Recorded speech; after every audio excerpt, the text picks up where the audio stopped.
Powered by the Montana Television Network. This is the 530 News on KAJ, Montana's news leader. Good evening, I'm Ariana Lake. It's getting hard to breathe outside again after a few days of relief from the smoke. A new weather pattern is setting up the perfect conditions to trap that wildfire smoke, creating more hazy skies. This was posted on Twitter by the National Weather Service. They said, as you can see, these morning inversions were trapping the smoke from the Sprague fire burning in Glacier National Park, and unfortunately, air quality is quickly deteriorating. Folks in the Flathead and Thompson Falls area facing moderate air quality. The worst, though, in our region right now is Seeley Lake and Missoula, hitting unhealthy levels today. Chief Meteorologist Aaron Yost has more on today's weather. Aaron. And right now we're actually seeing mostly sunny skies. It's kind of hard to make it out above the smoke and haze in a lot of our valleys. Sort of westerly flow has set up, and that is ushering in a little bit more smoke from regional fires, but also because we are warming things up little by little, we're going to see an increase in fire behavior over the next couple of days as well, also contributing to the smokier skies. Right now, air quality alerts in effect for Missoula County, specifically Seeley Lake, until further notice, and we're in it for the long haul, folks. No rain expected in the extended forecast, so dry conditions with warm temperatures. I've got all the details on the way. Thanks, Aaron. Of course, we're closely monitoring fires. Still light winds fueling the now 2,000-acre fire burning 7 miles east of Eureka. Fire managers say that in order to reduce the Gibraltar Ridge fire's threat to homes, ignitions took place this afternoon along the south side of that fire. The Deep Grave Creek Divide area will be placed under a temporary closure, restricting all traffic there. And residents were allowed back into their homes earlier this week, but they're still required to sign in and provide contact info at the checkpoint that's located at Lick Lake. Grave Creek Road and 10 Lakes Recreation Area remains closed beginning at the junction of Grave Creek and Stoken Roads. So what's next for this fire? Well, a public meeting to discuss efforts to fight it will be held at 6 p.m. on Thursday at Lincoln County High School in Eureka. And the Rice Ridge fire north of the town of Seeley Lake has now torched 12,100 acres. It's only 10% contained. The evacuation warning issued within areas of Seeley Lake, including Double Arrow Ranch, remains in effect. Residents are urged to be ready if this fire gets worse. The waters of Seeley Lake are still closed to all recreation activities because those aircrafts are scooping up water. Next for this fire is a community meeting to talk about it at 6 p.m. on Thursday at Seeley Lake Elementary School. And the Liberty fire between Arley and Seeley Lake has grown to 5,400 acres, but the good news is it's almost completely contained. A pre-evacuation order that had been in place for residents living in the North and South Placid Lake area was lifted earlier this week. Firefighters will continue to monitor this fire and work on line improvements. And the Tamarack fire grows to 334 acres as it burns on Kootenai National Forest and Weyerhaeuser lands between Kalispell and Libby. A Type 2 incident management team has taken over command of this fire, as well as the nearby Peoples fire. The Peoples fire has burned about 100 acres and is also almost fully contained. And 2017 is turning out to be one of the most expensive fire season in years for western Montana, with the tab for just the major fires passing the $100 million mark this week. And as Dennis Bragg reports, with no end to the hot, dry weather in sight, those bills will continue to soar in the weeks to come.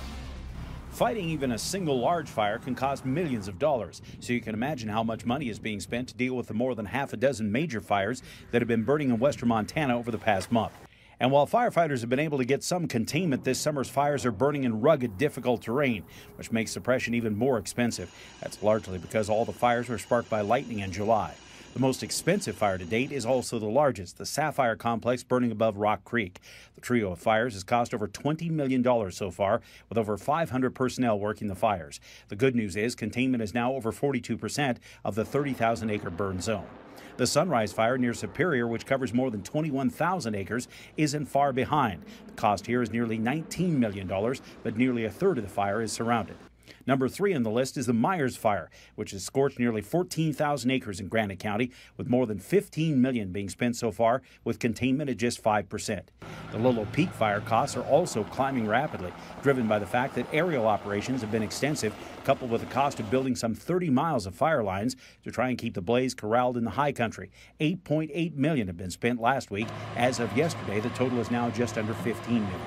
The Rice Ridge fire is an expensive beast as well, with $11.5 million spent so far, keeping nearly 600 personnel on the lines of the 12,000-acre fire. And the newer Gibraltar fire in the Whitefish Range is already running up a bill in the past week, costing $4 million for fire suppression to date. Other major fires on the tab include the Liberty Fire east of Arley at nearly $9 million, and the Park at Arastra Creek fires near Lincoln, where the totals top $12 million. And while the bill is expensive, the good news is the investment is saving lives and property, with virtually no buildings lost, even with upwards of 100,000 acres on fire this summer. In Missoula, Dennis Bragg, MTN News. And you can continue to follow our fire season coverage online at KJ18.com. In court news tonight, a Libby man is found guilty of deliberate homicide and tampering with evidence in the death of 30-year-old Sheena Devine. A Lincoln County jury found 42-year-old Trevor Joseph Mercier guilty last Thursday. According to court documents, Mercier killed Devine the night of October 5th at her home in Libby. A friend found her body the next day. In court documents, prosecutors say the two were in a relationship that ended before the murder. During trial testimony, a coroner testified Devine was strangled and beaten to death. Mercier's sentencing is set for October 10th. In national news tonight, President Donald Trump is facing bipartisan criticism following his comments about a white nationalist group that's at the center of a violent and deadly confrontation in Virginia. The fallout has been costly. Just before departing Trump Tower in New York City, the president ended two White House business groups, the Manufacturing Council and the Strategy and Policy Forum. In the past 2 days, several business leaders resigned in protest over the president's comments yesterday that white nationalists and counter-demonstrators were both to blame for the violent clashes in Virginia over the weekend. During the press conference meant to be about infrastructure, the president grew frustrated when asked if he would denounce these hate groups. Not all of those people were neo-Nazis, believe me. Not all of those people were white supremacists. So I only tell you this, there are two sides to a story. I thought what took place was a horrible moment for our country, a horrible moment. What about the alt-left that came charging at the, as you say, the alt-right? Do they have any semblance of guilt? Criticism came quickly from Democrats, Republicans, and protesters that were outside Trump Tower. Meantime, an emotional memorial service was held today for the woman killed when a white supremacist reportedly rammed his car into a crowd of protesters in Virginia. As Wee Jiang reports, Heather Heyer's family, friends, and loved ones spoke passionately about her advocacy for equality and how her legacy of love will live on. No father should have to do this. Heather Heyer's father shared his pain during her memorial service in Charlottesville, Virginia. I love my daughter. And as I look out on you guys, you loved her too. The 32-year-old was killed while protesting a white supremacist gathering on Saturday. I'm sorry, Heather, that it ended this way. Friends and family remembered Heyer as a passionate advocate for equal rights and equal justice. She wanted respect for everybody. In our family, all lives matter. Heyer's mother said her daughter didn't die in vain. I'd rather have my child, but by golly, if I got to give her up, we're going to make it count. We don't all have to die. We don't all have to sacrifice our lives. They tried to kill my child to shut her up. Well, guess what? You just magnified her. Virginia Senator Tim Kaine attended the service. Afterward, he said there was no place for bigotry in his state. There are some white supremacists who have a bitter fantasy about Virginia, and they hate to see us move in another direction. So it's so often these outsiders who come here to try to drag us backward. Senator Kaine said Virginia has scars from its racial history, and it doesn't need any more. Wee Jiang, CBS News, Charlottesville. Memorials for the two Charlottesville police officers killed in a helicopter crash on Saturday will be held later this week. Back in Montana, a new museum plan for the state aims to educate people about the Holocaust and promote tolerance and peace. The Holocaust Museum of Montana will be located in Bozeman off the Bozeman Trail. There will be images and exhibits depicting the Holocaust, but there will also be an education center in the museum to help spread the message of tolerance and love for all visitors. The land for the museum has been purchased through the Bozeman Jewish Community Center. The next step is raising funds for the building, which will be done through donations. And back in our neck of the woods, the Northwest Montana Fair and Rodeo officially kicks off today, promising several days full of carnival rides, rodeo action, and of course, fried fair food. MTN's Nicole Miller takes us there to explain how to make the most of your experience. The annual Northwest Montana Fair and Rodeo is underway. The tradition has been alive and going strong for 116 years. Fair manager Mark Campbell has some tips on how you can make the most of your experience. First off, comfortable shoes.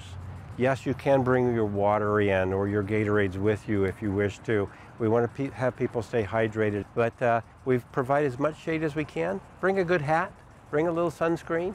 At any problems throughout the day, maybe you're not quite feeling up to it or you ran out of sunscreen, stop by the Search and Rescue.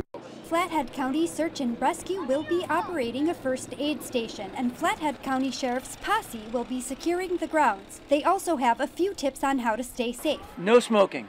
Smoking's a big thing, especially around the paddock areas where there's a lot of hay and this and that. No smoking. Keep an eye on your kids. That's one of our biggest things, is losing children. And if you're riding carnival rides, make sure to follow age, weight, and health restrictions. Every single day, these rides will be inspected. Operators say they check every inch for cracks and breaks and go through every nut and bolt to make sure they're safe. A full night of entertainment is ahead tonight from young Tennessee native Dustin Lynch, whose summer single, Small Town Boy, is rising in the charts fast. Dustin is kind of known for real high energy type of shows. He really engages with the public a lot, and the sound really has that kind of true country feel to it, but still being modern and current. Gates open at 6 p.m. In Kalispell, Nicole Miller, MTN News. We'll hear from Dustin tonight at 10, and I do want to remind you tomorrow is KAJ TV Day. Seniors 65 and older and kids 12 and under get in free. Seniors may also buy a general admission ticket to the Thursday night rodeo for $10. You can do that at the Senior Citizens Rest area located west of the Grandstand building. Coming up, our temperatures heat up, so be careful at the fair. Fire danger also going to keep climbing. Aaron has an update later. Plus, if you plan on watching the eclipse, stick around for an update on how some of the most popular places to watch it are prepping for thousands of visitors.